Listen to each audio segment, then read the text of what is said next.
အင်ဒိုနီးရှားကိုအနိုင်ယူပြီးခြေစစ်ပွဲအောင်မြင်တော့မယ်မြန်မာယူဆက်ခွန်အမျိုးသမီးဘောလုံးအသင်း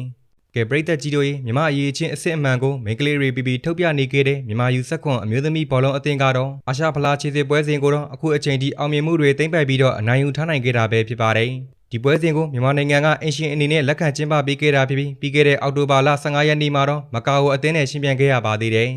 ဒီပွဲစဉ်မှာလည်းမြန်မာယူဆက်ခွန်အမျိုးသမီးဘောလုံးအသင်းက9ဂိုးမရှိနဲ့မကာအိုအသင်းကိုအနိုင်ရရှိသွားခဲ့တာကြောင့်ခြေစစ်ပွဲအဆင့်နဲ့ပဲမြန်မာအသင်းကိုအရေးနေပြီးတော့နှုတ်ဆက်သွားခဲ့ရပြီပဲဖြစ်ပါတယ်မြန်မာအသင်းအနေနဲ့ကတော့ဒုတိယပွဲစဉ်အဖြစ်အောက်တိုဘာလ18ရက်နေ့ညနေ4နာရီမှာအင်ဒိုနီးရှားနဲ့ရင်ဆိုင်ရမှာဖြစ်ပြီးတော့နိုင်တဲ့အသင်းကတော့အာရှဖလားခြေစစ်ပွဲကြီးကိုအောင်မြင်တော့မှာပဲဖြစ်ပါတယ်တည်ရကြခဲ့မယ်ဆိုရင်တော့ပထမပွဲစဉ်မှာကတည်းကအရေးတာနေတဲ့မြန်မာအသင်းကဂိုးကွာဟာချက်စုစုပေါင်းတွေကြောင့်မြန်မာအသင်းကအရေးတာနေခဲ့တယ်လို့ပြောရပါမယ်ဆိုတော့ပရိသတ်ကြီးတို့လည်းမြန်မာဂုံကိုဆောင်မဲ့ယူဆက်ခွန်အမျိုးသမီးဘောလုံးအသင်းအတွက်အားပေးစကားပြောပေးသွားကြပါအောင်ဗျာဗီဒီယိုလေးကိုဆုံးဖြတ်ကြည့်ပေးလို့အားလုံးကိုကျေးဇူးအထူးပဲတင်ရှိပါတယ်